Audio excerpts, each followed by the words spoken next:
ലാൽസലം സ്കാക്കല്ലേ അടുത്ത വർഷം ഋതുപക്ഷത്തിലെ എല്ലാ പ്രിയ സഖാക്കൾക്കും അഭിവാദ്യങ്ങൾ. സാധാരണഗതിയിൽ ഇത്തരമൊരു പരിപാടിക്ക് വിളിക്കുമ്പോൾ എൻ്റെ മുന്നിലായിരുന്നൊരു വെല്ലുവിളി എന്ന് പറയുന്നത്, ഞാനൊരു കൂട്ടുകുടുംബത്തിലാണ് താമസിക്കുന്നത്. ഫിലിപ്പീനികളും പാകിസ്ഥാനികളും ബംഗ്ലാദേശികളും ഇന്ത്യക്കാരൊക്കെ അടങ്ങുന്ന ഒരു കൂട്ടുകുടുംബത്തിലാണ്. പരിമിതപ്പെട്ട ഇടത്തിനകത്ത് പലരും പല സമയങ്ങളിൽ എപ്പോഴും ഓൺലൈനിലായി ഇരിക്കുന്നവരാണ്.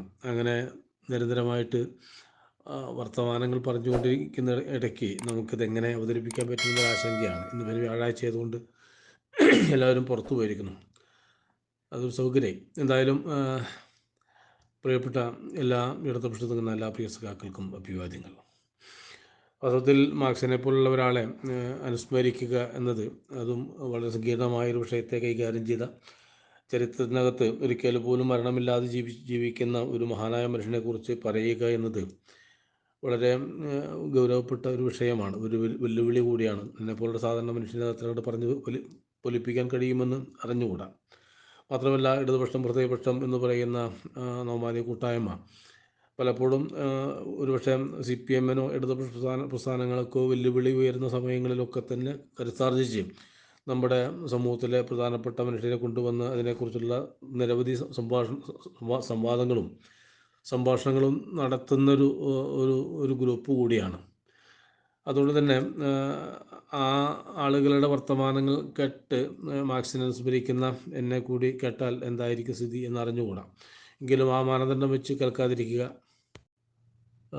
നമുക്കിടയിലെ ഒരാൾ നമ്മൾ പരസ്പരം പറഞ്ഞിരിക്കുന്നു, അല്ലെങ്കിൽ പറഞ്ഞുകൊണ്ടേയിരിക്കുന്നു. ഒരുപക്ഷെ മാർക്സിനെ അനുസ്മരിക്കുക എന്നത് നമ്മൾ ദൈനംദിന ജീവിതത്തിൽ നടത്തിക്കൊണ്ടിരിക്കുന്ന ഒരു കാര്യമാണ്. ഒരു മാർക്സിനെ ചേർക്കാതെ നമുക്കൊരു കാര്യത്തിലും ഇടപെടാൻ കഴിയില്ല. നമ്മൾ ഏത് വർത്തമാനം പറയുമ്പോഴും മാർക്സ് കൂടെയുണ്ട്. നമുക്കത് അനുഭവഭേദ്യമാകണമെന്നില്ല. എങ്കിൽ പോലും നാം പറയുന്ന ഓരോ വാക്കുകൾക്കകത്തും ഓരോ പ്രതിരോധ വർത്തമാനങ്ങൾക്കകത്തുമൊക്കെ മാർക്സ് നിരന്തരമായി നമ്മെ പിന്തുടരുന്നുണ്ട്. അതുകൊണ്ട് തന്നെ നമ്മളെ സംബന്ധിച്ചിടത്തോളം മാർക്സ് എന്ന് പറയുന്നത് ഏതെങ്കിലും കാലത്ത് ജനിച്ച് ജീവിച്ച് ഇല്ലാതെയായിപ്പോയ ഒരാളല്ല, മറിച്ച് അതൊരു വലിയ ആശയമായിട്ട് നമുക്കിടയിൽ ജീവിക്കുന്നു.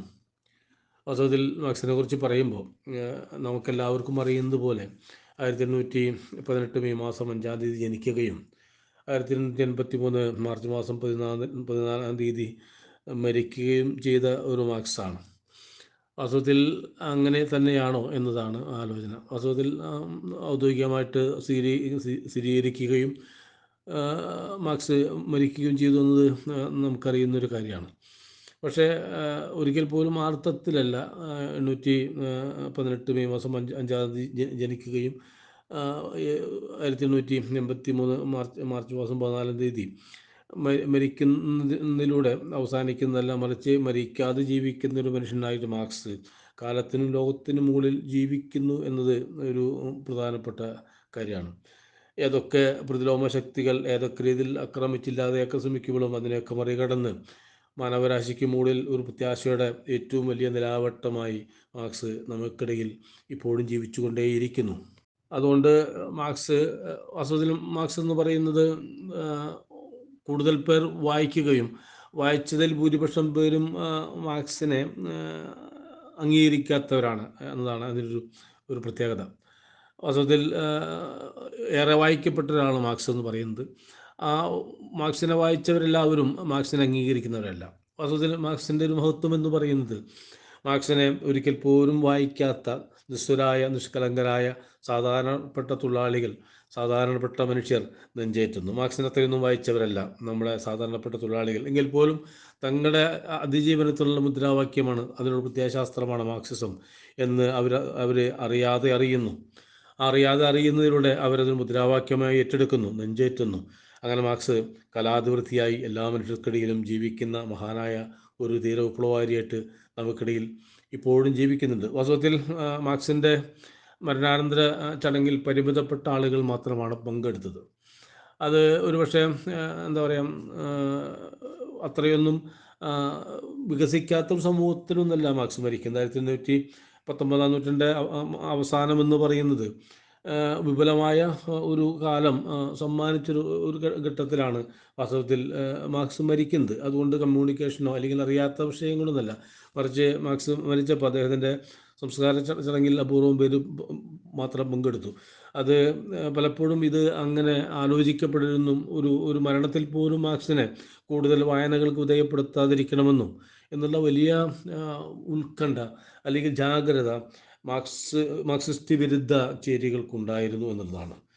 അത് നിരന്തരമായിട്ട് അവർ ആവർത്തിക്കുന്നുമുണ്ട്. എവിടെയൊക്കെയാണോ എന്താ പറയുക മാർക്സിസ്റ്റ് ആശയങ്ങളുടെയോ ചൂഷണത്തിനെതിരായിട്ടുള്ള പ്രതിരോധങ്ങൾ ഉയർന്നു വരുന്നത്, അവിടെയൊക്കെ എങ്ങനെ സംസ്കരിക്കാൻ പറ്റുമെന്നുള്ള ആലോചനയ്ക്കകത്താണ് മാർക്സിൻ്റെ ഈ മരണത്തിന് അന്നുള്ള സംസ്കാര ചടങ്ങിൽ പരിമിതപ്പെട്ട ആളുകൾ മാത്രം പങ്കെടുത്തൊരു ചടങ്ങ് മാത്രമായി തീർന്നത്. പക്ഷേ മാർക്സിസം ഭരിച്ചു എന്നത് എല്ലാ മാധ്യമങ്ങളും വലിയ ആക്രോശത്തോടു കൂടി, വലിയ ആഘോഷത്തോടു കൂടി ആലോചിക്കുകയുണ്ടായി. ഒരുപക്ഷെ ഈ പറയുന്ന 1990 കൂടി നമ്മുടെ കിഴക്കൻ യൂറോപ്പിനകത്താകമാനം ഉണ്ടായിട്ടുള്ള ഈ ശൈഥില്യത്തിൻ്റെ ഭാഗമായിട്ട് മാർക്സിസം അന്തരിക്കപ്പെട്ടു. ഇനി മാർക്സിസം വായിക്കപ്പെടേണ്ടതല്ല, അതൊരു എന്താ പറയുക പരാജയപ്പെട്ട ഒരാശയമാണെന്ന് പറഞ്ഞു പരത്താനുള്ള വ്യഗ്രതയിൽ ആലോചനയ്ക്കകത്ത് എല്ലാ മാധ്യമങ്ങളും വളരെ സജീവമായി ഇടപെട്ടുകൊണ്ട് പറഞ്ഞുകൊണ്ടേയിരുന്നു. ലോകത്താകമാനം വ്യാപകമായ തോതിൽ മാധ്യമങ്ങൾ വളരെ സംഘടിതമായിട്ട് മാർക്സിസത്തിൻ്റെ മരണത്തെ ആഘോഷിക്കേണ്ടായി. വാസ്തവത്തിൽ ആഘോഷങ്ങളൊന്നും അധികം കാലം നിലനിൽക്കാൻ കഴിയില്ല. ഒരുപക്ഷെ കമ്മ്യൂണിസ്റ്റ് മാനിഫെസ്റ്റോയിൽ മാർക്സ് പറഞ്ഞതുപോലെ ഈ എന്താ പറയുക ഇക്കാലമത്രയുള്ള മാനവരാശിയുടെ ചരിത്രം വർഗസമരങ്ങളുടെ ചരിത്രമാണെന്ന മാർക്സിൻ്റെ നിരീക്ഷണം നിലനിൽക്കുന്നിടത്തോളം കാലം ഇവരൊക്കെ എത്ര കണ്ട് ആഘോഷിക്കപ്പെട്ടാലും, എത്ര കണ്ട് എന്താ പ്രതിരോധിച്ചാലും, എത്ര കണ്ട് നമസ്കരിക്കാൻ ശ്രമിച്ചാലും മാർക്സിസം അജയ്യമായി തുടരുക തന്നെ ചെയ്യും. കാരണം വർഗവൈരുദ്ധ്യം കാലത്തിനകത്ത് നിറഞ്ഞു നിൽക്കുന്നുണ്ട്. വർഗവൈരുദ്ധ്യം ഇല്ലാതെയാകുന്ന കാലത്തിന് വേണ്ടിയാണ് നാമൊക്കെ പ്രവർത്തിക്കുന്നത്. വാസ്തവത്തിൽ മുതലാളിത്തം നിലനിൽക്കുന്നിടത്തോളം കാലം വർഗവൈരുദ്ധ്യം നിലനിൽക്കും, വർഗങ്ങളായിട്ട് നിൽക്കും. ഒന്ന് മുതലാളിത്തവും ഒന്ന് തൊഴിലാളി വർഗവുമായിട്ട് ഈ വർഗവിരുദ്ധം നിരന്തരമായിട്ട് സംഘർഷങ്ങളും സംഘടനകളും ഏർപ്പെട്ടുകൊണ്ടേയിരിക്കും.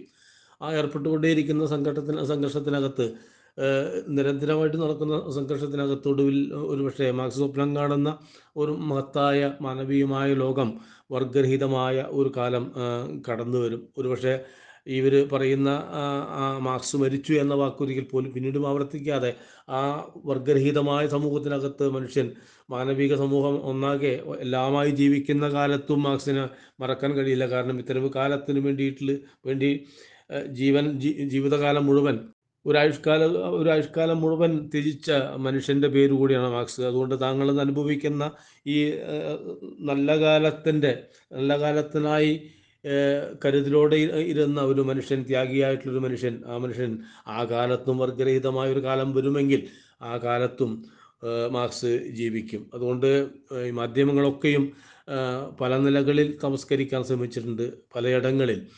അത് ഈ ഘട്ടത്തിൽ മാത്രമല്ല, പലയിടങ്ങളിൽ നമുക്കത് കാണാൻ വേണ്ടി കഴിയും. എന്തുകൊണ്ടായിരിക്കും മാർക്സിനെ സംസ്കരിക്കുന്നത് ചോദിച്ചാൽ തീർച്ചയായിട്ടും ഈ പറയുന്ന ചൂഷണാധിഷ്ഠിത വ്യവസ്ഥയ്ക്കെതിരായിട്ടുള്ള സമരമുഖങ്ങൾ ലോകത്തെവിടെയും ഉയർന്നു വന്നുകൂടാ എന്ന് മുതലാളിത്തം ആലോചിക്കുന്നു. അങ്ങനെ എവിടെയെങ്കിലുമൊക്കെ അത്തരം സ്ഥലങ്ങൾ ഉയർന്നു വരെങ്കിൽ, അത്തരം സ്ഥലികളിൽ ഇത്തരം മുദ്രാവാക്യങ്ങൾ കരുത്താർജിക്കുന്നുണ്ടെങ്കിൽ മുതലാളിത്തം അവിടെ പല നിലകളിൽ ഇടപെട്ടുകൊണ്ടേയിരിക്കും.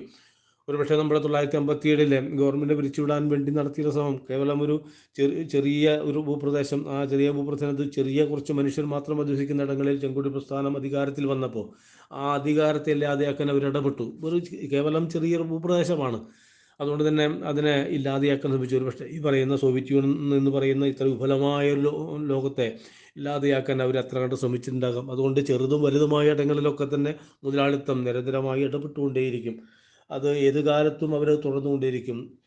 ചൂഷണാധിഷ്ഠിത വ്യവസ്ഥയ്ക്ക് എതിരായി ഉയർന്നു വരുന്ന ഏത് കരങ്ങളെയും, ഏത് ശബ്ദത്തെയും, ഏത് പ്രതിരോധങ്ങളെയും ഇല്ലാതെയാക്കാൻ വേണ്ടി മുതലാളിത്തം നിരന്തരമായി ശ്രമിച്ചുകൊണ്ടേയിരിക്കും.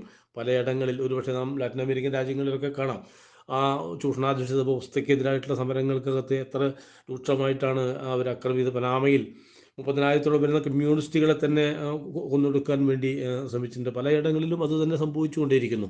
അതുകൊണ്ട് അവരെ സംബന്ധിച്ചുള്ള ലാഭം മാത്രമാണ്, ലാഭാധിഷ്ഠിത വ്യവസ്ഥയാണ് അവർ ആഗ്രഹിക്കുന്നത്. വാസ്തവത്തിൽ ഇതിനെ മറ്റൊരു തരത്തിൽ ആലോചിച്ചൊരു ഒരു തരം മനോവൈകല്യമാണ് എന്ന് പറയാം. ഇത്രയേറെ സമ്പത്ത് എന്താണ് കൂട്ടിവെച്ചിട്ട് എന്തിനാണ്?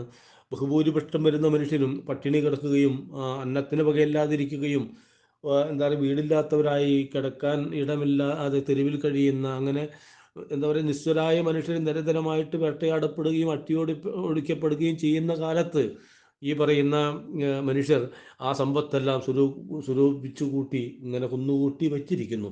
എന്തിനായിരിക്കും എന്ന് ചോദിച്ചാൽ അവർക്ക് തന്നെ അറിയില്ല ആർക്ക് വേണ്ടിയാണ് ഇതൊക്കെ കുന്നുകൂട്ടി വെച്ചിരിക്കുന്നത്. അതുകൊണ്ട് ലാഭാധിഷ്ഠിതമായ വ്യവസ്ഥയ്ക്കെതിരായിട്ട് ഉയർന്നു വരുന്ന എല്ലാ പ്രതിരോധങ്ങളെയും ഇല്ലാതെയാക്കാൻ അവർ നിരന്തരമായി ശ്രമിച്ചുകൊണ്ടേയിരിക്കും. അത് മുതലാളിത്തത്തിൻ്റെ ശ്രമമാണ്. വാസ്തവത്തിൽ മാർക്സിസം മരിച്ചു എന്ന് പറഞ്ഞ് പൊലിപ്പിക്കുന്ന ആളുകളെ സംബന്ധിച്ചിടത്തോളം മാർക്സിസം മരിക്കണമെങ്കിൽ മുതലാളിത്തം ഇല്ലാതെയാക്കണം. മുതലാളിത്തത്തിനെതിരായിട്ടുള്ള സമരോത്സുകമായ കാലത്തെ ആഹ്വാനം ചെയ്യുന്ന ഒരു പ്രത്യാശാസ്ത്രത്തിൻ്റെ പേരാണ് മാർക്സിസം എന്ന് പറയുന്നത്. അതിന് കാലഹരണപ്പെടാനാവില്ല, അതിന് മരണപ്പെടാനാകില്ല. കാരണം നിസ്വരായ മനുഷ്യർ ഇപ്പോഴും തെരുവിൽ ജീവിക്കുന്നു, നിരാശ്രിതരായി നിൽക്കുന്നു. ഒരു തരത്തിൽ ജീവിക്കാൻ പറ്റാത്ത അവസ്ഥകളിലേക്ക് അവർ നിരന്തരമായി മാറ്റി നിർത്തപ്പെട്ടുകൊണ്ടേയിരിക്കുന്നു, അരികുവൽക്കരിച്ചു കൊണ്ടേയിരിക്കുന്നു. ആ അരികുവൽക്കരിക്കപ്പെട്ടുകൊണ്ടിരിക്കുന്ന ഒരു ജനതയ്ക്ക് ആശ്വാസമായി, പ്രത്യാശയായി ഒരു പ്രത്യാശാസ്ത്രം നമ്മുടെ മുന്നിൽ നിൽക്കുന്നു മാർക്സിസമായിട്ട്. അതുകൊണ്ട് തന്നെ മാർക്സിനെ സംബന്ധിച്ചിടത്തോളം പല നിലകളിൽ വായിച്ചെടുക്കാവുന്നതാണ്. മാർക്സിനെ സംബന്ധിച്ച് ആലോചിക്കുമ്പോൾ ഞാൻ ചിലപ്പോഴൊക്കെ ആലോചിക്കുക മാർക്സിൻ്റെ പലായനങ്ങളുടെ ഒരു ചരിത്രമാണ്. അതായത് നിലനിൽക്കുന്ന വ്യവസ്ഥയ്ക്കെതിരായിട്ടുള്ള സമരമുഖങ്ങൾ കേവലം സൈദ്ധാന്തികമായിട്ട് പറയുകയും വ്യാഖ്യാനിക്കുകയും മാത്രമല്ല മാർക്സിൻ്റെ ഒരു ആലോചന. വ്യവസ്ഥയെ മാറ്റിമറിക്കാൻ ആവശ്യമായിട്ടുള്ള സമരപ്രക്ഷോഭങ്ങൾക്കകത്ത് നേതൃത്വം കൊടുക്കുന്നു. കമ്മ്യൂണിസ്റ്റ് ഇൻ്റർനാഷണലൊക്കെ അതിൻ്റെ ഭാഗമാണ്. അങ്ങനെ സംഘാടകനായി, സൈദ്ധാന്തികനായി, സമരോത്സുകമായൊരു കാലത്തിൻ്റെ പ്രതീക്ഷയായി മാർക്സ് നിരന്തരമായി നിറഞ്ഞു നിൽക്കുന്നു. അതുകൊണ്ട് തന്നെ ആ മാർക്സിനെ എങ്ങനെയൊക്കെ ഇല്ലാതെയാക്കാൻ പറ്റുമെന്ന് ആലോചിച്ചുകൊണ്ടേയിരുന്നു. മാർക്സ് നിരന്തരമായിട്ട് പലായനം ചെയ്യപ്പെട്ട ഒരാളാണ്. നിരന്തരമായിട്ട് ഓരോ ദേശങ്ങളിലേക്ക് മാറി മാറി സഞ്ചരിച്ച ഒരാളാണ്. അതിനകത്ത് ഞാൻ പറഞ്ഞു ഓർത്തു വയ്ക്കാൻ പറ്റുന്ന പേര് ജെന്നിയാണ്. ഭാര്യയായ ജെന്നിയുടെ പേര് ഒരിക്കലും മറക്കാനാവാത്തൊരു കാര്യമാണ്. ഇത്രയേറെ യാതനകളോട് സഞ്ചരിക്കുമ്പോഴും ഒരിക്കൽ പോലും മാർക്സിനെ കൈവെടിയാതെ മുള്ളിൻ്റെ ഉള്ളിൽ അഗാധമായ പ്രണയം സൂക്ഷിക്കുന്ന ഒരു മഹത്തായ ഒരു വനിതയുടെ പേര് കൂടിയാണ് ജെന്നി എന്ന് പറയുന്നത്. ഒരുപക്ഷെ ജെന്നി എന്ന് പറയുന്ന പ്രണയിനി ഇല്ലായിരുന്നെങ്കിൽ മാർക്സ് എന്ന് പറയുന്ന ഈ മഹാൻ ഒരിക്കൽ പോലും ഈ അർത്ഥത്തിൽ വായിക്കപ്പെടുമായിരുന്നില്ല. കാരണം ജീവിതത്തിൻ്റെ നാനാതരത്തിലുള്ള ദുരിതങ്ങളും അനുഭവിക്കുമ്പോഴും ആ അനുഭവങ്ങൾക്കകത്ത് നിന്നുകൊണ്ടും മാർക്സിനെ സംരക്ഷിച്ചുകൊണ്ട് ഓരോ ഇടങ്ങളിലേക്ക് പോകുമ്പോഴും കുട്ടികളെയും കുടുംബത്തെയും കൊണ്ട് നിരന്തരമായി പലായനം ചെയ്യപ്പെടുമ്പോഴും മാർക്സിനെ ചേർത്ത് പിടിക്കുന്നു. മാർക്സിൻ്റെ ഏറ്റവും എന്താ പറയുക ബുദ്ധിമുട്ടുള്ള അവസരങ്ങളിൽ പോലും അതിനെ പരിഹരിക്കാനാവുന്നത്ര ശ്രമിക്കുന്നു. വാസ്തവത്തിൽ മാർക്സ് ജനിച്ചത് വളരെ സാമ്പത്തികമായി മെച്ചപ്പെട്ട കുടുംബത്തിൽ ജനിച്ച ഒരാളാണ്. കാരണം മാർക്സ് എന്ന് പറയുന്നത് ജെന്നിയും മെച്ചപ്പെട്ട കുടുംബത്തിൽ ജനിച്ചവരാണ്. രണ്ടുപേരും മെച്ചപ്പെട്ട കുടുംബത്തിൽ ജനിക്കുകയും ജീവിതത്തിലുടനീളം വലിയ യാതനകൾ അനുഭവിക്കേണ്ടി വരുന്നു എന്നുള്ളതാണ്. മാർക്സ് പറയുന്നുണ്ട് ഒരുപക്ഷെ ഈ മനുഷ്യ സമൂഹത്തിൻ്റെ ആകമാനമുള്ള യാതനകൾ കണ്ടില്ലെന്നടിച്ചാൽ ഞാൻ ഈ ലോകം വാഴ്ത്തപ്പെടുന്ന വലിയൊരു മഹാനായി തീരുമായിരുന്നു, ആ മുതലാളിത്ത ലോകത്തിനകത്ത് ഏതെങ്കിലും വലിയ ശാസ്ത്രജ്ഞനായി മാറുമായിരുന്നു എന്ന് മാർക്സ് നിരീക്ഷിക്കുന്നുണ്ട്. അതുകൊണ്ട് ഈ പട്ടിണി കെടുക്കുന്ന ദുരിതമനുഭവിക്കുന്ന മനുഷ്യന്മാരുടെ യാതനകൾക്ക് വേണ്ടിയാണ് മാർക്സ് തൻ്റെ ജീവിതകാലം മുഴുവൻ ഒഴിഞ്ഞു വെച്ചത്. ഒഴിഞ്ഞു വെച്ച ജീവിതത്തിനകത്തുണ്ടാകുന്ന എല്ലാ യാതനകൾക്കകത്തും തങ്ങളോടൊപ്പം അദ്ദേഹത്തോടൊപ്പം ചേർന്ന് നിന്ന ഒരു വലിയ ഒരു ഒരു മഹനീയ വ്യക്തിത്വത്തിൻ്റെ പേര് കൂടിയാണ് ജെന്നി. അതുകൊണ്ട് ജെന്നി കൂടി ചേരുന്നതാണ് നമ്മുടെ മാർക്സിസ്റ്റ് ലോകം എന്ന് പറയുന്നത്.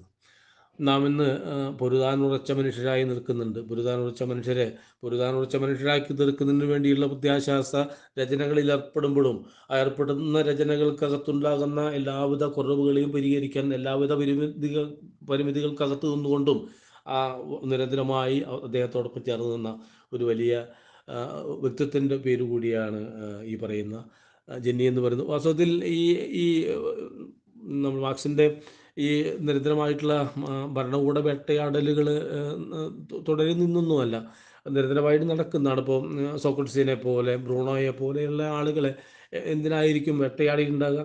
ആ കാലത്ത് പൗരോഹിത്യമായിരുന്നു അധികാര കേന്ദ്രമെന്ന് പറയുന്നത്. ആ പൗരോഹിത്യത്തിനെതിരായിട്ടുള്ള വർത്തമാനങ്ങളൊക്കെയും അവരെ വളരെയേറെ വേദനിപ്പിച്ചിരുന്നു, വളരെയേറെ പ്രകോപിപ്പിച്ചിരുന്നു.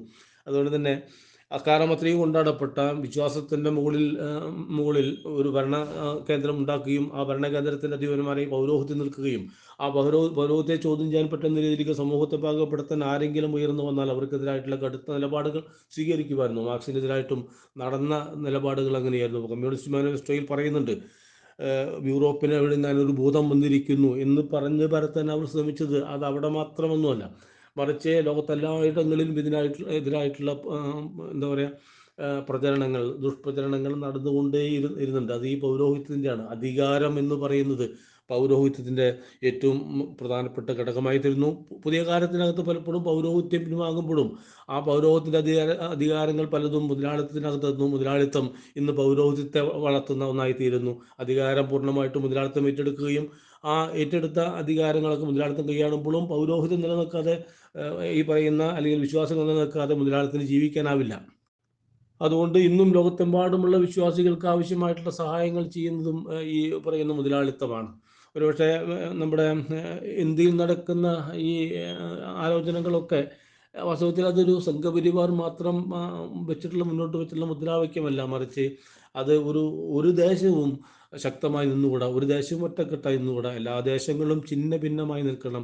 എല്ലാവരും വൈരുദ്ധ്യങ്ങളുടെയും ഈ എന്താ പറയുക തർക്കങ്ങളുടെയും വിതർക്കങ്ങളുടെയും ഒരിക്കൽ പോലും കൂടിച്ചേർന്ന് ഒരുമിച്ച് ഐക്യത്തോടെ നിൽക്കാൻ പറ്റാത്ത ഇടങ്ങളായിട്ട് എല്ലാ ഇടങ്ങളും മാറണമെന്ന് മുതലാളിത്തം ആഗ്രഹിക്കുന്നു. അതിൻ്റെ ഭാഗമാണ് കേവലം സംഘപരിവാർ മാത്രമല്ല, സംഘപരിവാരത്തിന് ആവശ്യമുള്ള സൗകര്യങ്ങൾ, സഹായങ്ങളൊക്കെ ചെയ്തു കൊടുക്കുന്നത് ഈ മുതലാളിത്തമാണ്. അതുകൊണ്ട് തന്നെ മാർക്സിനെ ഈ രീതിയിൽ നാട് കടത്തുന്നത് കേവലമായ അടിസ്ഥാനത്തിലല്ല, ഈ പറയുന്ന അധികാര കേന്ദ്രങ്ങൾക്കെതിരായിട്ട് ജനരോഷങ്ങൾ ഉയർന്നു വരാനിടയുണ്ടെന്ന് തിരിച്ചറിഞ്ഞവർ നടത്തുന്ന എന്താ പറയുക കുത്സിതമായ നീക്കങ്ങളുടെ ഭാഗമാണ് പലപ്പോഴും മാർക്സിൻ്റെ ഈ പലായനങ്ങൾ. പലയിടങ്ങളിലായിട്ട് മാറി മാറി സഞ്ചരിച്ചാണ് അദ്ദേഹം ഈ പ്രവർത്തനങ്ങൾ സംഘടിപ്പിക്കുന്നത്. ഒരു പക്ഷേ മൂലധനം പോലുള്ള രചനകളിൽ ഏർപ്പെടുന്നതും ഈ യാതനകൾക്കിടയിലും ഈ സൂക്ഷ്മമായിട്ട് കാലത്തെയും ലോകത്തെയും നിരീക്ഷിക്കാൻ വേണ്ടി മാർക്സിന് കഴിയുന്നുണ്ട്. വാസ്തവത്തിൽ ഈ മാർക്സിസം എന്താണെന്ന് ചോദിച്ചാൽ നാം അധിവസിക്കുന്ന ഈ ലോകത്തെയും ഈ ലോകത്തിൻ്റെ ഭാഗമായിട്ടുള്ള മനുഷ്യരെയും സംബന്ധിച്ചുള്ള ഏറ്റവും തീക്ഷ്ണമായിട്ടുള്ള അന്വേഷണത്തിൻ്റെ ഒരു ആശയലോകമാണ് മാർക്സിസം. ആ അർത്ഥത്തിൽ മാർക്സിസം കാലാന്തരമായിട്ട് നിൽക്കുക തന്നെ ചെയ്യും. പലപ്പോഴും ഇതിനൊക്കെ ആക്രമിക്കാൻ ശ്രമിക്കുമ്പോഴും ഇതിനൊക്കെ എന്താ പറയുക മറികടക്കാൻ മാർക്സിസത്തിനാവുമെന്നുള്ളതാണ്. എത്രയൊക്കെയോ ആക്രമിക്കാൻ ശ്രമിച്ചാലും അതിനെ പല നിലകളിൽ ആക്രമിച്ചാലും അത് തിരിച്ചു വരും, പല നിലകളിൽ വരും. ഇപ്പോൾ ലെനിൻ്റെ നേതൃത്വത്തിൽ വന്നു, സ്റ്റാലിൻ്റെ ഭാഷയിൽ വന്നു. മാർക്സിസം ഇങ്ങനെ ഒരു എന്താ പറയുക 1883 ഇല്ലാതെയാകുന്ന ഒന്നല്ല, മറിച്ച് ആ കാലത്ത് രചിക്കപ്പെട്ട മാർക്സിസ്റ്റ് ആശയങ്ങൾ നിരന്തരമായിട്ട് പുതുക്കിക്കൊണ്ടേയിരിക്കാൻ പുതിയ വർഗ താല്പര്യങ്ങൾക്കനുസരിച്ചുള്ള പുതിയ യോദ്ധാക്കൾ കടന്നു വരും. ഞാൻ നേരത്തെ പറഞ്ഞ ലെനിൻ വരുന്നു, പിന്നെ സ്റ്റാലിൻ വരുന്നു, മാവോ സേതുങ് വരുന്നു, ഹോച്ചിമിൻ വരുന്നു, അല്ലെങ്കിൽ ഫിദൽ കാസ്ട്രോ വരുന്നു.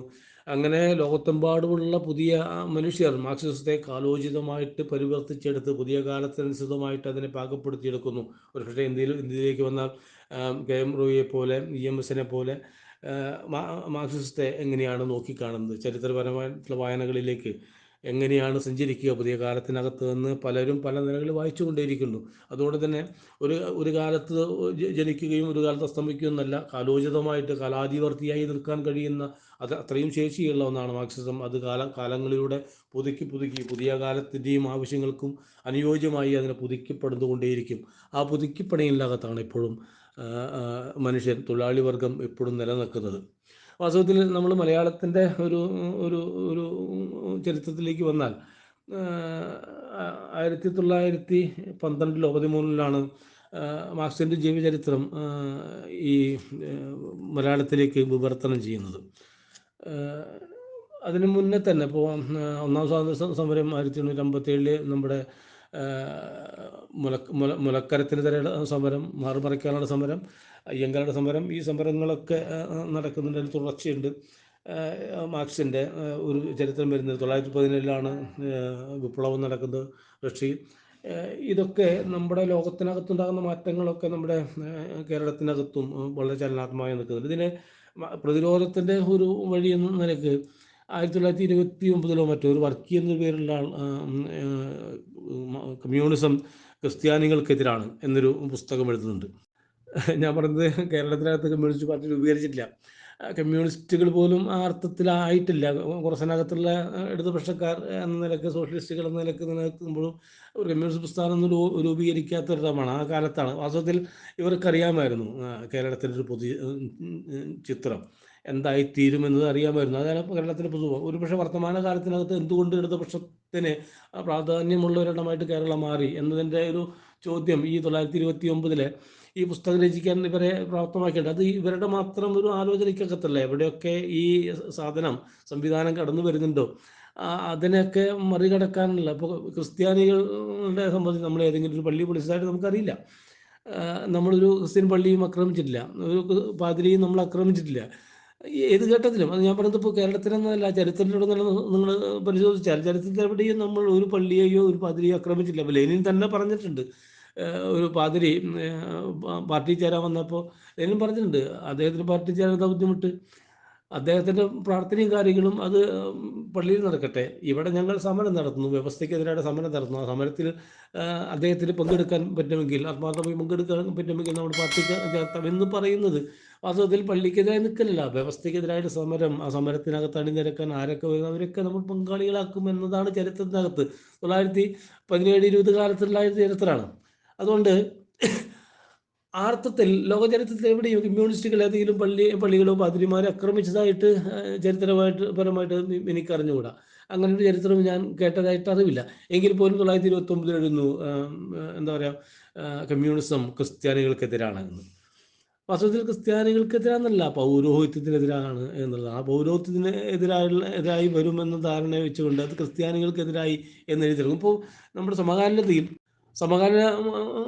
ഇപ്പോൾ കഴിഞ്ഞ 2 ആഴ്ച മുന്നെയാണ് എന്താ പറയുക, മൂലധനം തൊഴിലാളി വിരുദ്ധ ഗ്രന്ഥം.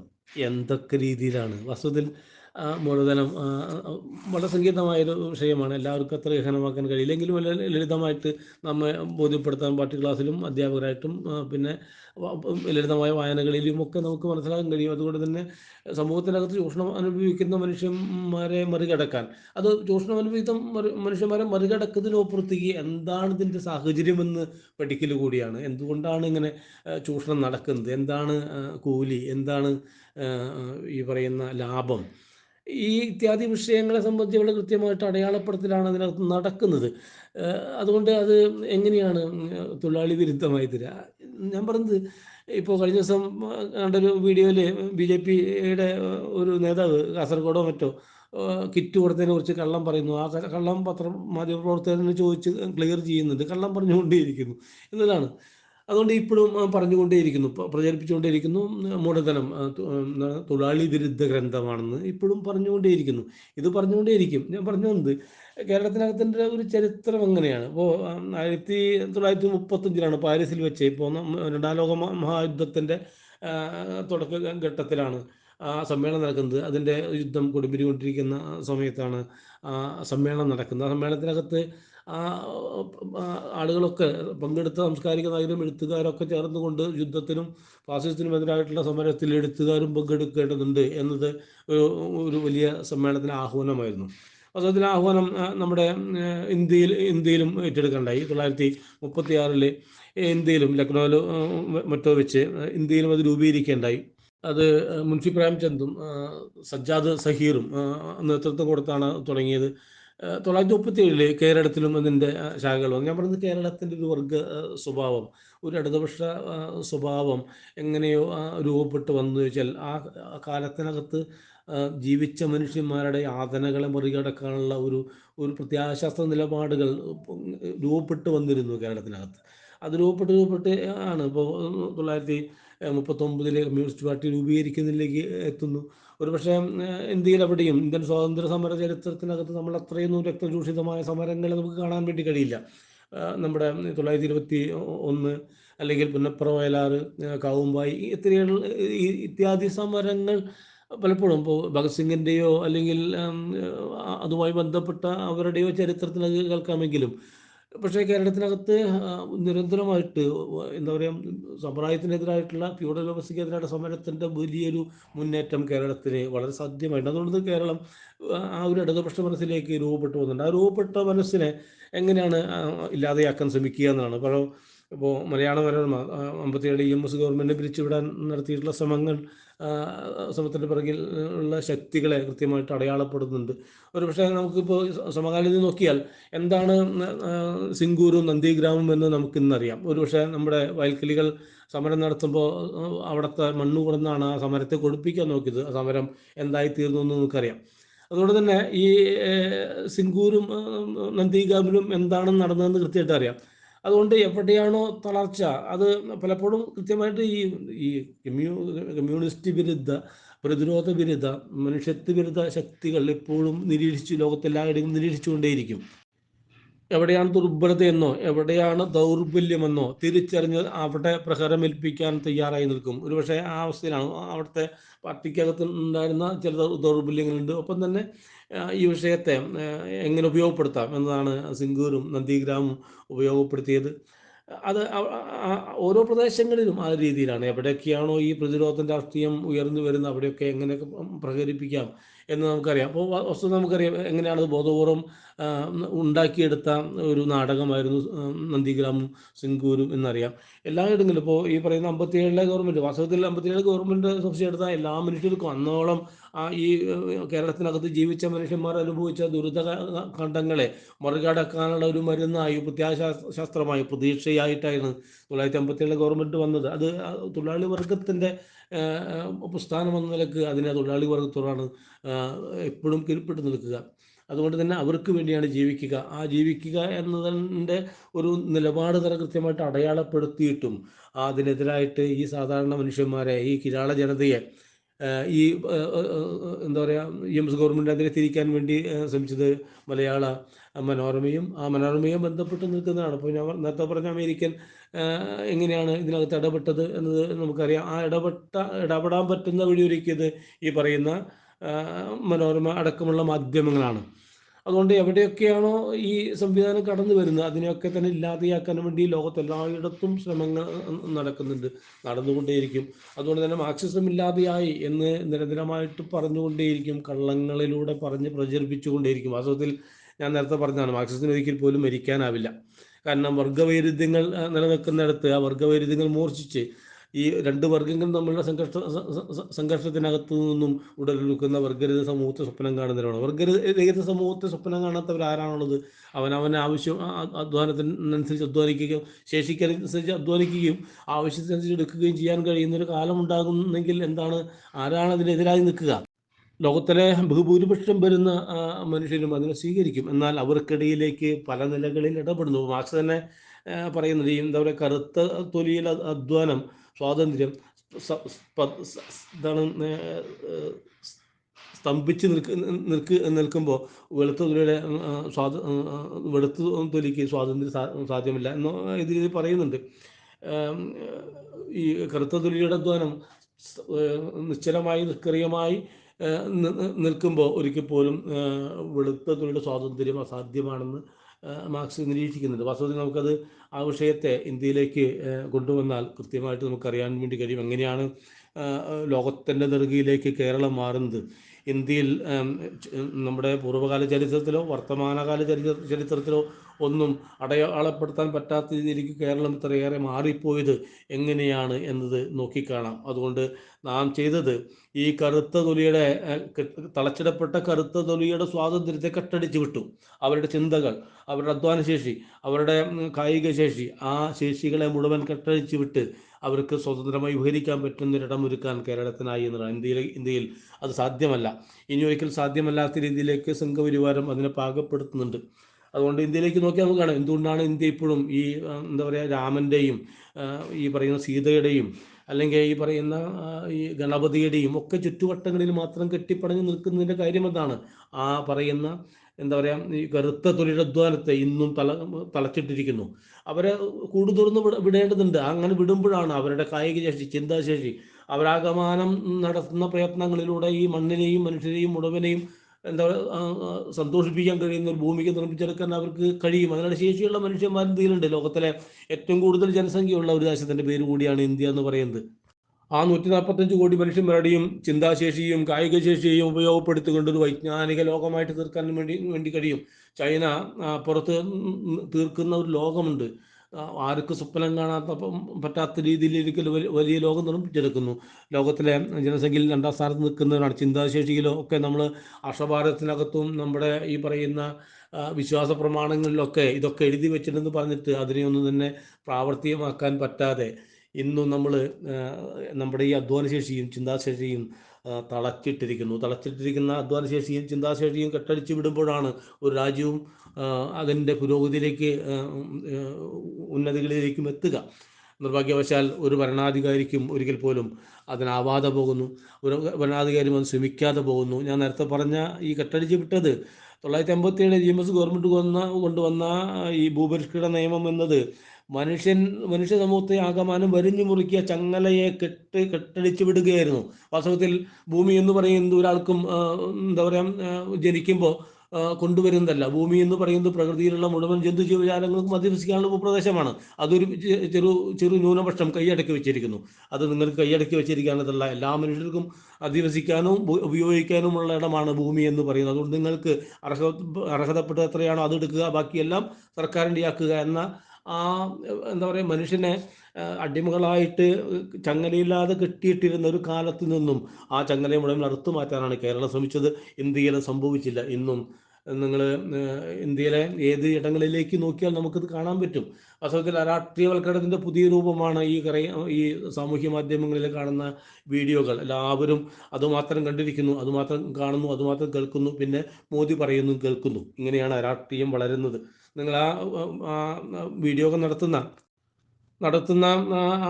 കുട്ടികളെ കണ്ടാൽ അറിയാം. അവരുടെ പിൻവശം നോക്കിയാൽ നമുക്ക് കാണാം ഏറ്റവും മോശപ്പെട്ട വീട്, ഏറ്റവും മോശപ്പെട്ട സ്ഥലങ്ങൾ, അവരധിവസിക്കുന്ന ഇടങ്ങൾ എല്ലാം മനുഷ്യനായിട്ട് മനുഷ്യൻ ഇന്ന് ഈ ലോകത്തിനകത്ത് ജീവിക്കുന്ന മനുഷ്യരെ പോലെ ജീവിക്കാത്ത മനുഷ്യർ പക്ഷേ ഈ സാമൂഹ്യ മാധ്യമങ്ങളിൽ സന്തോഷത്തോടെ ജീവിക്കുന്നു.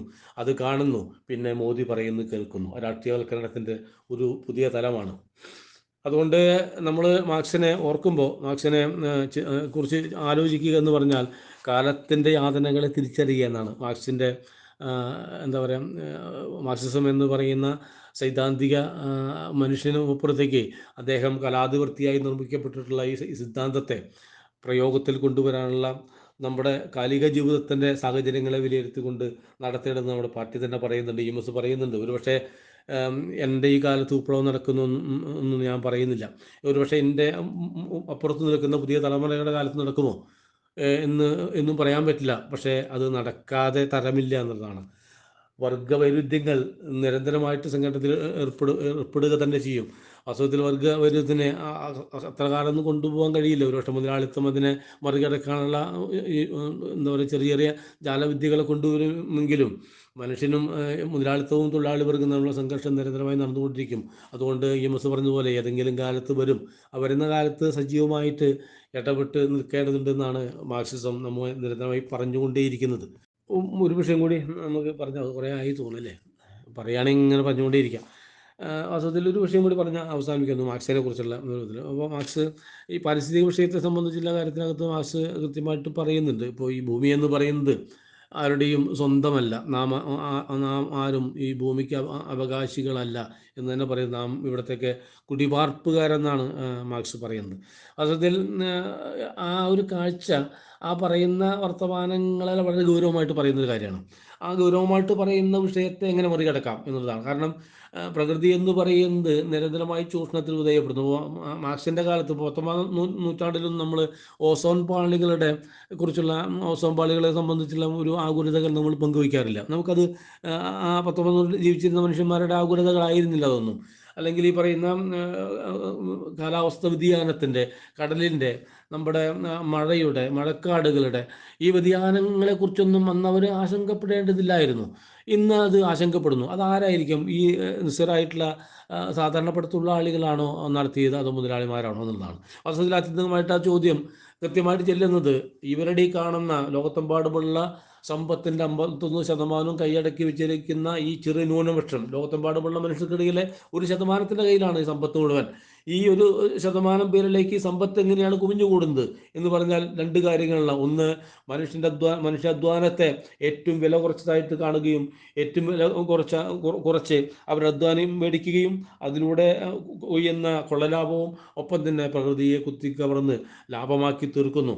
നമ്മുടെ പ്രകൃതിയിലേക്ക് തന്നെ അതിൻ്റെ അവശിഷ്ടങ്ങളെ വലിച്ചെറിയുന്നു. രണ്ട് തരത്തിലാണ് അവർ ഈ പ്രകൃതിയെ ഇല്ലാതെയാക്കുന്നത്. ഒന്ന്, പ്രകൃതിയിലെ എന്താ പറയുക, എല്ലാവിധ ആവാസവും ഇപ്പോൾ ഈ ആമസോൺ കാടുകളിൽ തീപിടിക്കുമ്പോൾ നിങ്ങൾ എന്തിനാണ് നിലവിളിക്കുന്നതെന്ന് പലപ്പോഴും ഈ രാഷ്ട്രവാദികളായിട്ടുള്ള മതവാദികളായിട്ടുള്ള ആളുകൾ പറയും. വാസ്തവത്തിൽ ആമസോൺ കാടുകൾ എന്ന് പറഞ്ഞാൽ ഈ ഭൂമിയിൽ ജീവിക്കുന്ന ജീവജാലങ്ങൾക്കുള്ള സിംഹഭാഗവും ഓക്സിജനും ശുദ്ധീകരിച്ച് കൊടുക്കുന്ന ആമസോൺ കാടുകളാണ്. പക്ഷേ ഇവരെ സംബന്ധിച്ചിടത്തോളം ഈ കാടെന്ന് പറയുന്നത് ഒരിക്കൽ പോലും ഈ പറയുന്ന പാരിസ്ഥിതികമായ സന്തുലിതാവസ്ഥ നിലനിർത്താനുള്ള ഉപാധിയൊന്നുമല്ല, മറിച്ച് അവരുടെ ലാഭത്തിന് വേണ്ടിയുള്ളതാണ്. അങ്ങനെ പ്രകൃതിയിൽ നിന്നും നിരവധിയായിട്ടുള്ള ചൂഷണങ്ങൾ നടത്തിക്കൊണ്ട് അതിലൂടെ ചരക്ക് ഉൽപ്പാദിപ്പിക്കപ്പെട്ട ചരക്കുകൾ ഇന്ന് പുതിയ കാലത്തിനകത്ത് പെട്ടെന്ന് ഔട്ട് ഓഫ് ഫാഷൻ ആവുകയും അത് ഉപേക്ഷിക്കുകയും ആ അവശിഷ്ടങ്ങൾ ഭൂമിയിൽ തന്നെ വന്നു ചേരുന്നു. രണ്ട് തരത്തിൽ ഭൂമിയെ മലിനമാക്കിക്കൊണ്ടേയിരിക്കുന്നു. നമ്മുടെ കടലുകളെ, കായലുകളെ ഒക്കെ തന്നെ മലിനമാക്കിക്കൊണ്ടേയിരിക്കുന്നു. നമ്മളും അതിൽ ഉൾപ്പെടുന്നുണ്ട്. അതുകൊണ്ട് നമ്മളാണ് ഈ ഇതിൻ്റെ ഉത്തരവാദി എന്ന രീതിയിൽ പറയുന്നുണ്ട്. നിങ്ങൾ തന്നെയാണെന്ന് പലപ്പോഴും ഇപ്പോൾ നമ്മുടെ സമകാലത്തിൽ പറയുന്നുണ്ട്. അത് നമ്മളല്ല അതിൻ്റെ ഉത്തരവാദി. ഈ എന്താ പറയുക, ഉപേക്ഷിക്കപ്പെടേണ്ട വസ്തുക്കൾ ഉൽപ്പാദിപ്പിച്ച് അത് നമ്മളിലേക്ക് നിക്ഷേപിക്കുന്നു. നമ്മളത് ഉപയോഗിക്കുകയും ഉപേക്ഷിക്കുകയും ചെയ്യുന്നു എന്നുള്ളതാണ്. വാസ്തവത്തിൽ ഇതിൻ്റെ ഉത്തരവാദി മുതലാളിത്തമാണെന്നുള്ളത് വിസ്മരിച്ചുകൊണ്ട് നമ്മളൊക്കെയാണ് ഈ പരിസ്ഥിതി ഇല്ലാതെയാക്കുന്നത് എന്ന് പറയുന്നുണ്ട്. ഞാൻ പറഞ്ഞു വന്നത് പരിസ്ഥിതിയുമായി ബന്ധപ്പെട്ട വിഷയത്തിന് പുതിയ കാലത്തിനകത്ത് ഉയർന്നു വരുന്ന പ്രധാനപ്പെട്ട പിന്നെ വെല്ലുവിളികളെ തിരിച്ചറിയേണ്ടത്. വാസ്തവത്തിൽ ഈ പാരിസ്ഥിതികമായ വിഷയം എന്ന് പറയുന്നത് ഇപ്പോൾ വൈകാരികമായ വിഷയമായി തീർന്നു. ഇപ്പോൾ ഈ എന്താ പറയുക, നമ്മുടെ ഈ ദേശീയപാതയ്ക്കകത്ത് വയൽക്കിളികൾ നടത്തിയ സമരം നടത്തിയെടുത്ത് അതുകൊണ്ടാണ് അത് പരിസ്ഥിതി വിഷയമാണ്. കേരളയിൽ വന്നാൽ പരിസ്ഥിതി പ്രശ്നമാണ്. നമ്മുടെ ചെങ്കൽ കുന്നുകൾ ഇല്ലാതെയാകും, നമ്മൾ നിലവിളിക്കുന്നു. ഇപ്പോൾ റോട്ടിൽ അപകടകരമായി നിൽക്കുന്ന ഒരു മരം മുറിക്കുമ്പോൾ ആ മരം മുറിക്കുന്നതിനെതിരായിട്ട് ആളുകൾ വരുന്നു. ഇപ്പോൾ വീട്ടിലേക്ക് ചാഞ്ഞ് നിൽക്കുന്ന ഒരു മരമുണ്ടെങ്കിൽ അത് മുറിക്കരുത്. അങ്ങനെ മരത്തിന് ആരെങ്കിലും എന്തെങ്കിലും ചെയ്യുമ്പോൾ അതിൻ്റെ മുകളിൽ ഇവർ അത് ഞാൻ പറഞ്ഞത് എങ്ങനെയാണ് മുതലാളിത്തം ഈ ആത്യന്തികമായിട്ട് അവർക്കെതിരായിട്ട് ഉയർന്നു വരാനുള്ള പാരിസ്ഥിതിക വിഷയങ്ങളെ വൈകാരികമായി തിരിച്ച് പ്രാദേശികമാക്കി തീർക്കുന്നത് എന്നതാണ് ഞാൻ പറഞ്ഞു വന്നത്. ഇപ്പോൾ ഈ പറയുന്ന വിഷയങ്ങളൊന്നും ഇതൊരു പാരിസ്ഥിതിക വിഷയമല്ല. ഈ പറയുന്ന കാര്യങ്ങളൊന്നും ആത്യന്തികമായിട്ട് എങ്ങനെയാണ് ഈ എന്താ പറയുക, പരിസ്ഥിതിയെ മുതലാളത്തിൻ്റെ ലാഭമാക്കി തീർക്കുന്നത്. ഈ ലാഭമാക്കി തീർക്കുന്ന ഈ സാഹചര്യത്തെ തിരിച്ചറിയാതെ ഇവർ ഇത്ര വൈകാരിക വിഷയങ്ങൾ ഉണ്ടാകുന്നു. ഈ CR നീലകണ്ഠനെ പോലുള്ള ആളുകളൊക്കെ ചെയ്യുന്ന ഒരു പണി അതാ.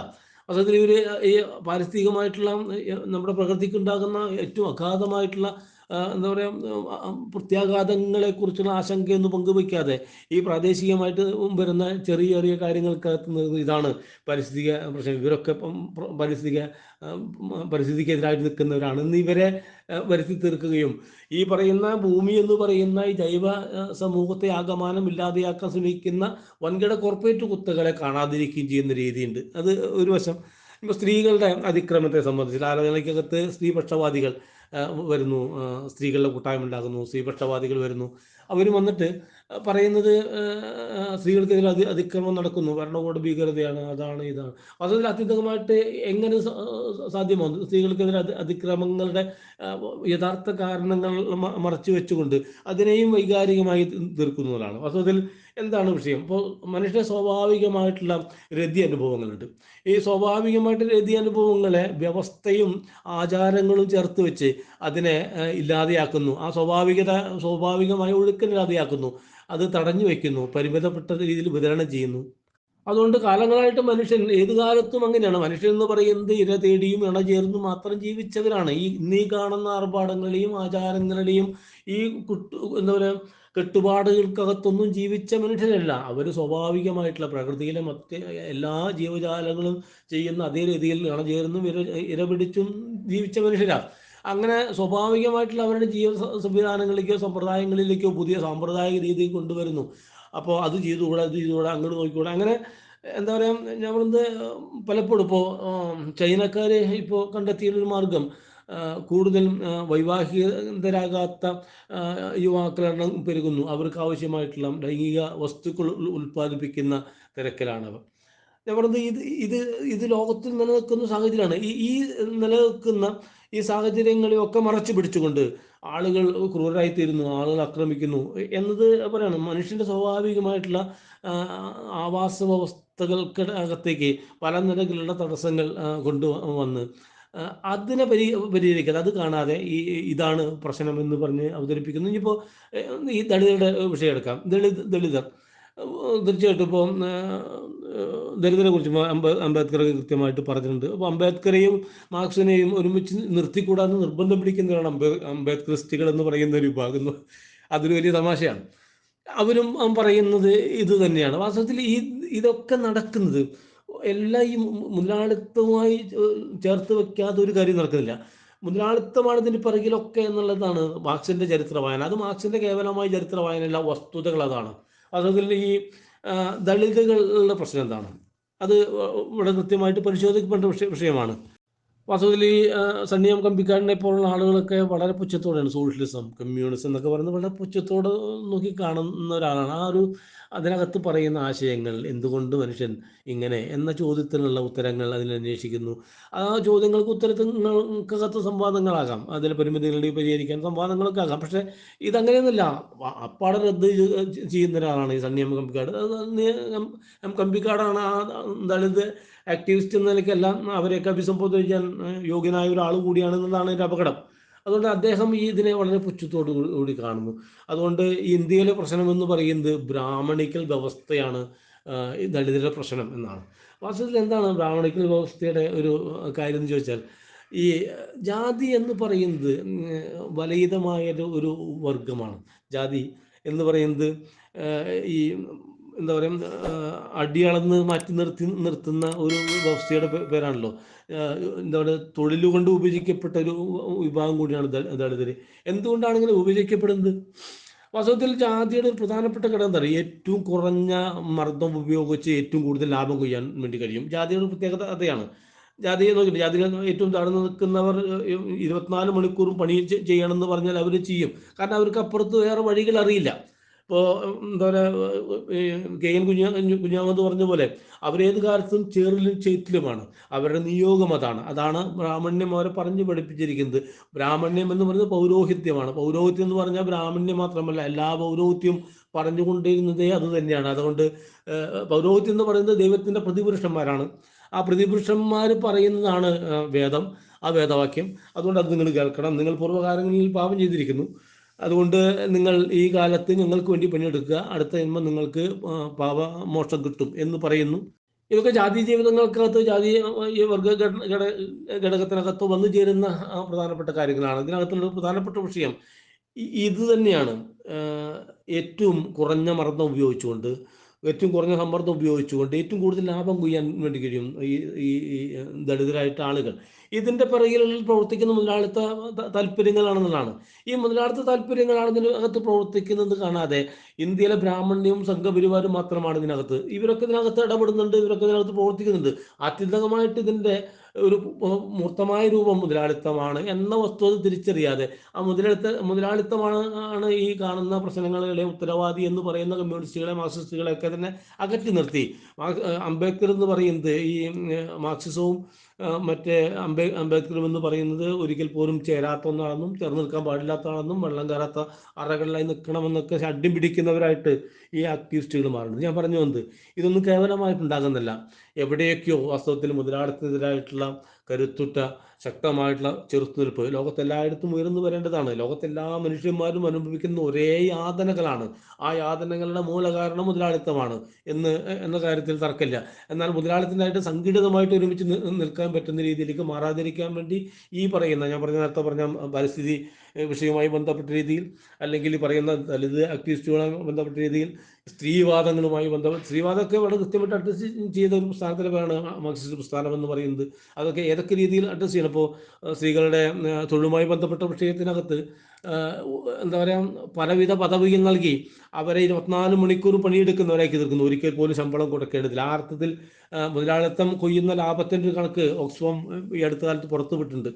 അങ്ങനെയൊക്കെ നടക്കുന്നുണ്ട്. ഇത് എല്ലാം നടക്കുന്നത് മുതലാളിത്തത്തിൻ്റെ ഒരു കാര്യമാണ്. പക്ഷെ അതിനൊക്കെ തന്നെ ഈ പറയുന്ന സ്ത്രീകൾക്ക് അമ്മയാണ്, ദേവിയാണ്, ഈ പറയുന്ന പൂമുഖത്ത് പൂജ നടത്തുന്ന പാട്ടൊക്കെ പാടി അവരെ വാഴ്ത്തിക്കൊണ്ടേയിരിക്കും. ആ അർത്ഥത്തിൽ ഈ പറയുന്ന പരിസ്ഥിതിവാദികൾ, സ്ത്രീവാദികൾ, ഈ പറയുന്ന ദളിത് ആക്ടിവിസ്റ്റുകൾ ഒക്കെ പുതിയകാലത്ത് ഉയർന്നു വരുന്നത് മുതലാളിത്തത്തിനെതിരായി ഉയർന്നു വരാനുള്ള പൊതുവായുള്ള ഒരു ചിന്താശേഷിയെ, സംഘടിത ശേഷിയെ വിഘടിതമാക്കാനും ഇല്ലാതെയാക്കാനും ഒരുമിച്ച് നിൽക്കാതിരിക്കാനുമാണ്. അത് ഈ മേഖലയിൽ മാത്രമല്ല, എല്ലായിടങ്ങളിലും നടക്കുന്നുണ്ട്. ഇപ്പോൾ ഈ പറയുന്ന പാലസ്തീനിൽ നടക്കുന്ന സംഘർഷങ്ങളാവട്ടെ, ഇറാഖിൽ നടക്കുന്ന സംഘർഷങ്ങളാകട്ടെ, എല്ലാ അതിർത്തികൾക്കകത്തും നടക്കുന്ന സംഘർഷങ്ങൾ ഇതാണ്. ഇപ്പോൾ ആഗോളീകരണ കാലമെന്ന് പറയുന്നത്, പലപ്പോഴും ഞാൻ പറയുക, ആഗോളീകരണ കാലം ലോകം ഒരു ചന്തയായിത്തീരുന്നു. ആഗോളീകരണ കാലത്ത് നമ്മൾ ഈ പുതിയ കരാറുകളിലൊക്കെ ഏർപ്പെടുമ്പോൾ ഇടതുപക്ഷം കൃത്യമായിട്ട് പ്രതിരോധിക്കുന്നുണ്ട്. ചെയ്യരുതെന്ന് കൃത്യമായിട്ട് പറയുന്ന അനുഭവത്തിൻ്റെ അടിസ്ഥാനത്തിലാണ്. അനുഭവത്തിൻ്റെ അടിസ്ഥാനം എന്ന് പറഞ്ഞാൽ എന്താണോ മുതലാളിത്തം, ആ മുതലാളിത്തത്തിൻ്റെ താല്പര്യങ്ങൾക്കനുസരിച്ചാണ് അവർ പരിപാടികൾ തയ്യാറാക്കുക. അതിൽ നമ്മൾ തലവെക്കേണ്ടതില്ല എന്ന് ഇടതുപക്ഷം പറയുന്നുണ്ട്.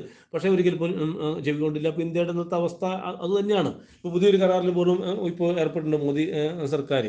ഇതൊക്കെ ചെയ്യുന്നത് നമ്മളിൽ എന്താണ് ഉൽപ്പാദിപ്പിക്കാനുള്ളത്? 1947 വരെ 200 കൊല്ലക്കാലം കൊളോണിയൽ വ്യവസ്ഥ കൊള്ളയടിച്ച് കൊണ്ടുപോയ രാജ്യത്തിൻ്റെ പേരാണ് ഇന്ത്യ എന്ന് പറയുന്നത്.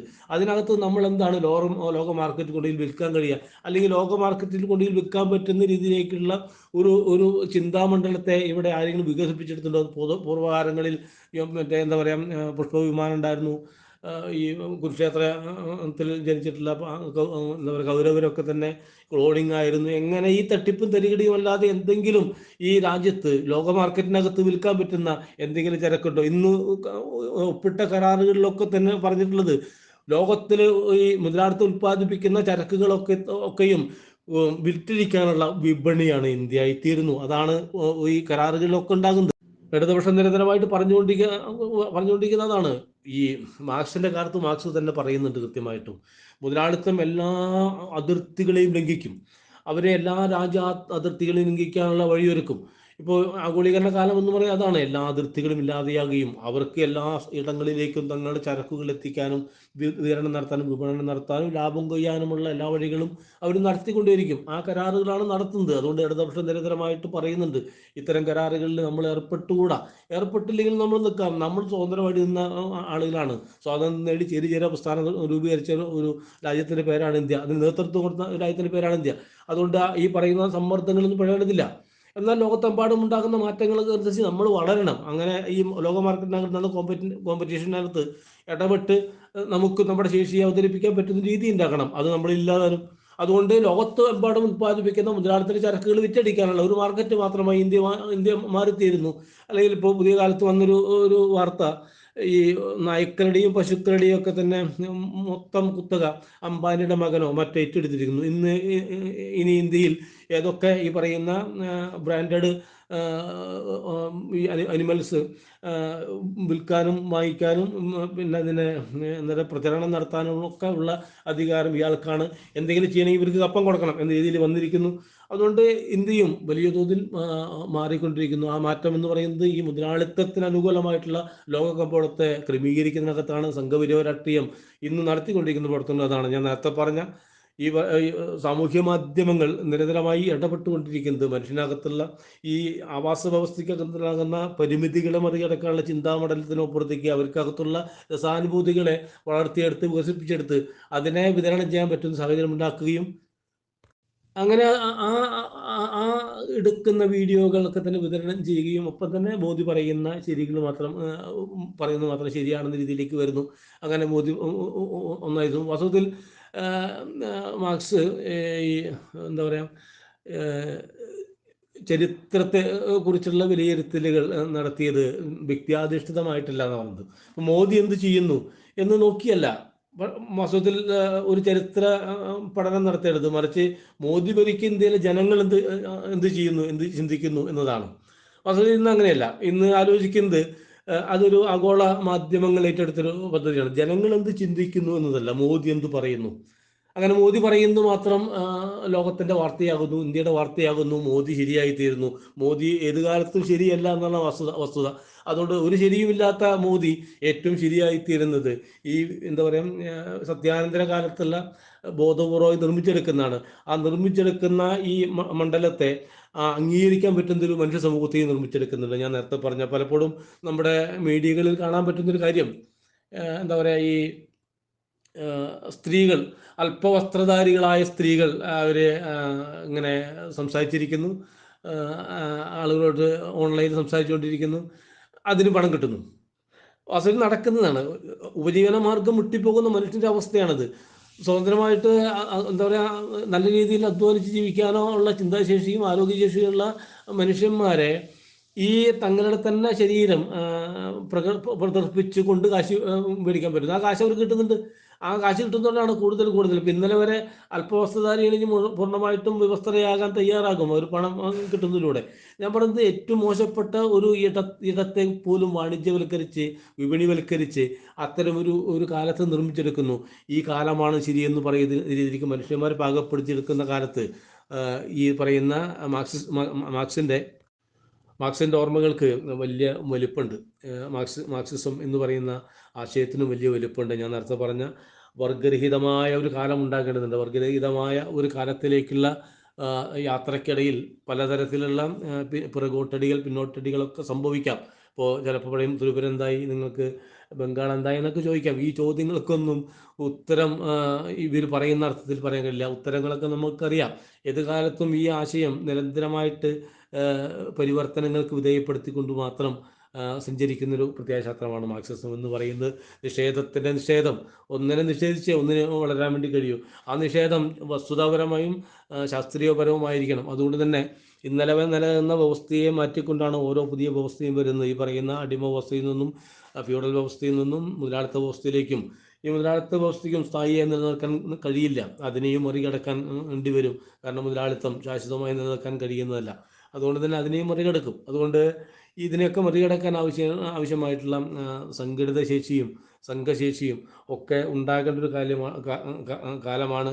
ഒരുപക്ഷെ മാർക്സിസ്റ്റ് ആശയങ്ങളെ എങ്ങനെയൊക്കെ ഇല്ലാതെയാക്കാൻ ശ്രമിക്കുന്ന ആധുനിക സാങ്കേതിക സംവിധാനം ഉപയോഗപ്പെടുത്തിക്കൊണ്ട് അല്ലെങ്കിൽ സാമൂഹ്യ മാധ്യമങ്ങൾ ഉപയോഗപ്പെടുത്തിക്കൊണ്ട് നടത്തുന്ന ഒരു കാലത്ത് ചെറുത്തുനിൽപ്പിൻ്റെ രാഷ്ട്രീയം കൃത്യമായിട്ട് പറയാൻ പറ്റുന്ന ഒരു ഓർമ്മ ദിനം കൂടിയാണ് മാർക്സിൻ്റെ ഓർമ്മ ദിനം.